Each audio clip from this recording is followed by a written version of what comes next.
Assalamualaikum warahmatullahi wabarakatuh. Waalaikumsalam warahmatullahi wabarakatuh. Selamat siang anak-anak. Selamat siang, Bu. Gimana kabar kalian hari ini? Alhamdulillah. Alhamdulillah. Supaya ilmu yang kita pelajari hari ini menjadi berkah, langkah baiknya kita berdoa terlebih dahulu. Berdoa menurut kepercayaan masing-masing. Berdoa dimulai. Berdoa selesai. Sebelumnya Ibu akan mempresentasi dulu ya anak-anak. Nida hadir? Hadir, Bu. Novita hadir? Hadir. Alhamdulillah di semua. Itu artinya kita masih diberi kesehatan, kekuatan, dan semangat untuk melakukan aktivitas pembelajaran pada pagi hari ini. Ibu di hari ini Ibu akan menyampaikan materi mengenai pasca kemerdekaan Indonesia. Pada minggu sebelumnya Ibu telah menyampaikan materi mengenai kemerdekaan Indonesia, kronologisnya, rumusan teks proklamasinya, waktu upacaranya, dan peristiwa seperti Rengas Dengklok telah Ibu jelaskan pada minggu lalu. Nah, pada minggu ini Ibu akan menjelaskan mengenai pasca kemerdekaan Indonesia. Nah, kemerdekaan Indonesia ini, Indonesia tuh masih belum benar-benar dikatakan merdeka karena masih ada berbagai pemberontakan, perlawanan dari Belanda yang berusaha merebut kekuasaannya pada saat itu. Nah, pada akhirnya pun Indonesia harus melawan Belanda yang pada saat itu berusaha merebut kekuasaan Indonesia kembali. Nah, terdapat beberapa upaya-upaya bangsa Indonesia untuk mempertahankan kemerdekaannya pada saat itu. Nah, di antaranya yaitu ada cara diplomasi dan cara perjuangan fisik. Nah, Ibu akan membahas perjuangan fisik terlebih dahulu. Yang pertama yaitu insiden Hotel Yamanto. Nah, insiden Hotel Yamanto ini merupakan peristiwa dirobeknya bendera Belanda dirobeknya bendera Belanda menjadi bendera Indonesia. Nah, ada yang tahu nggak nih warna bendera Belanda pada saat itu apa? Apa ya?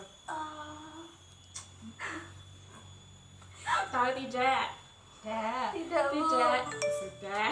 Bendera itu warnanya merah, putih, biru. Nah, sedangkan warna bendera Indonesia kan merah putih. Nah, pada saat itu Belanda mengibarkan bendera pada tiang Hotel Yamanto. Nah, hal itu pun memancing kemarahan rakyat Indonesia yang Hotel Yamanto kan terletak di Surabaya. Otomatis rakyat Surabaya mengetahui itu marah, akhirnya mendatangi Hotel Yamanto terus meminta Belanda untuk menurunkan bendera tersebut. Namun Belanda tidak mau. Akhirnya rakyat pun nekat memanjat tiang dan merobek bendera bagian warna biru dan dikibarkan kembali menjadi warna merah putih.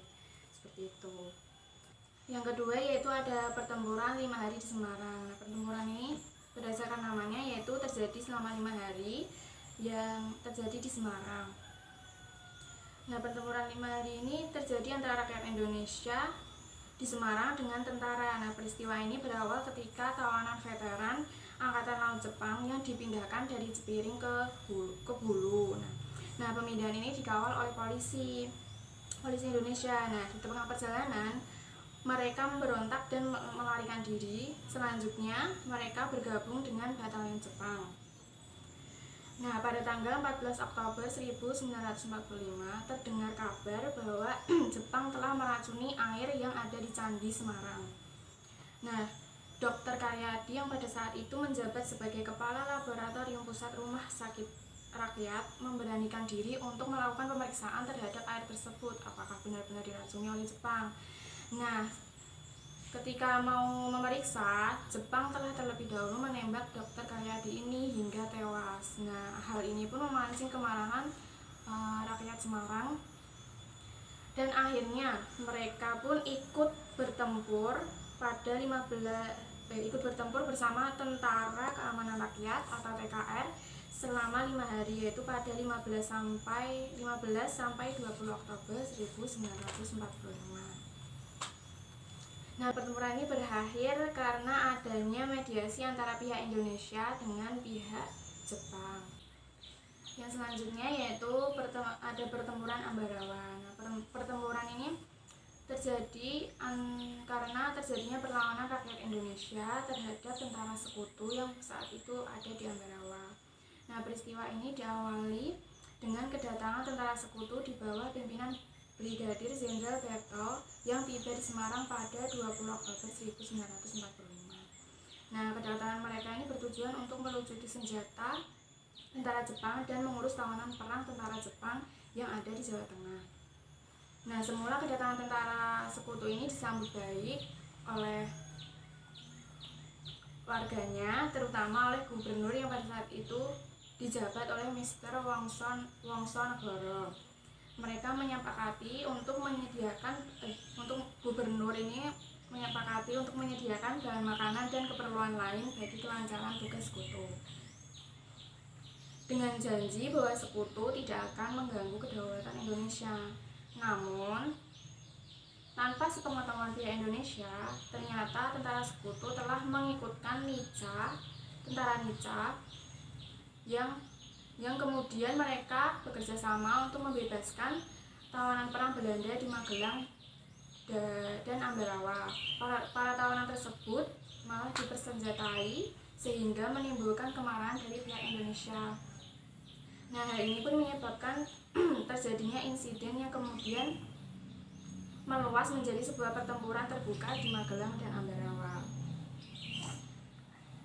Ketika tentara sekutu ini menduduki 2 desa di sekitar Ambarawa, pasukan Indonesia di bawah pimpinan Letkol Isdiman berusaha membebaskan 2 desa itu. Namun, Letkol Isdiman gugur dalam peristiwa tersebut. Nah, setelah Letkol Isdiman gugur, Panglima Divisi Banyumas Kolonel Sudirman terjun langsung memimpin pertempuran tersebut.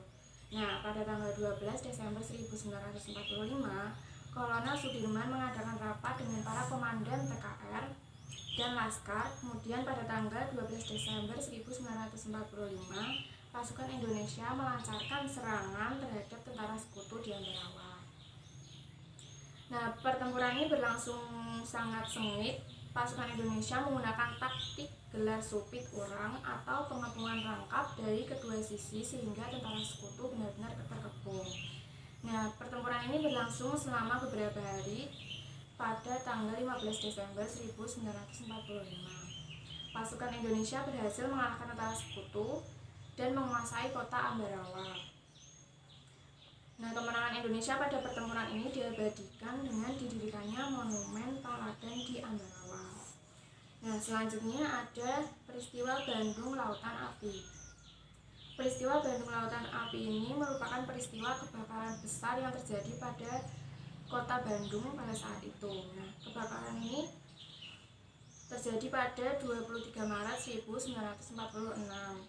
Nah, kota Bandung ini sengaja dibakar oleh masyarakat sekitar dengan tujuan agar tentara sekutu tidak dapat menggunakan kota tersebut sebagai pos-pos militer. Nah, peristiwa ini diawali dengan kedatangan pasukan sekutu yang dipimpin oleh Brigadir McDonald di kota Bandung. Mereka datang pada tanggal 12 Oktober 1946.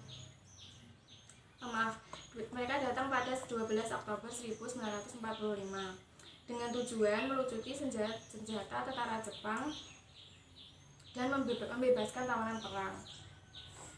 Sejak awal kedatangannya, hubungan tentara sekutu dengan pihak Indonesia sudah tidak baik. Mereka menuntut rakyat Bandung untuk menyerahkan senjata yang dirampas dari tentara Jepang. Nah, tuntutan tersebut tidak digubris oleh rakyat Bandung sehingga berakibat timbulnya berbagai bentrokan antara pihak sekutu dengan rakyat Bandung pada saat itu. Nah, pertentangan antara pihak sekutu dan pihak Indonesia semakin ganas pada tanggal 23 Maret 1946. Pada tanggal ini meletuslah pertempuran antara rakyat Bandung melawan sekutu. Pertempuran paling besar terjadi di desa Dayatkolot sebelah selatan kota Bandung. Nah, di tempat ini terdapat gudang amunisi besar milik tentara sekutu. Dalam pertempuran ini, 2 orang pejuang Indonesia bernama Muhammad Tohed dan Ramdan berupaya meledakkan gudang senjata sekutu. Mereka berdua gugur setelah meledakkan gedung tersebut. Nah, itulah beberapa pertempuran-pertempuran yang terjadi pasca kemerdekaan Indonesia. Nah, ada yang ingin ditanyakan mengenai pertempuran-pertempuran yang sudah Ibu jelaskan? Mungkin ada yang kurang paham?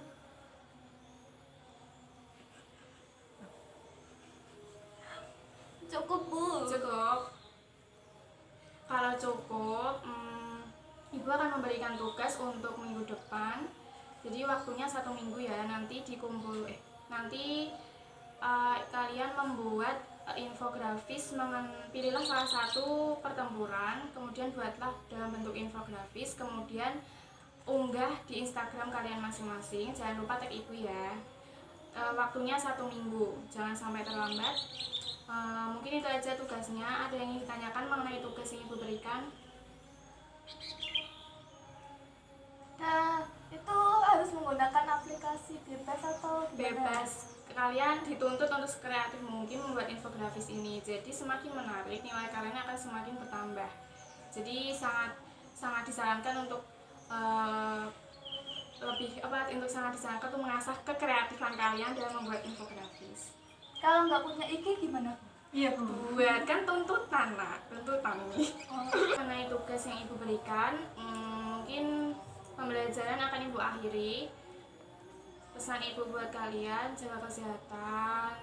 Kalaupun keluar rumah, jangan lupa gunakan protokol kesehatan yang ketat, gitu ya.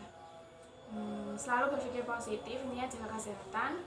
Jangan lupa belajar, jangan lupa kerjakan tugasnya, jangan sampai terlambat. Mungkin itu saja yang dapat Ibu sampaikan. Jika ada salah kata, Ibu mohon maaf. Wassalamualaikum warahmatullahi wabarakatuh. Waalaikumsalam warahmatullahi wabarakatuh.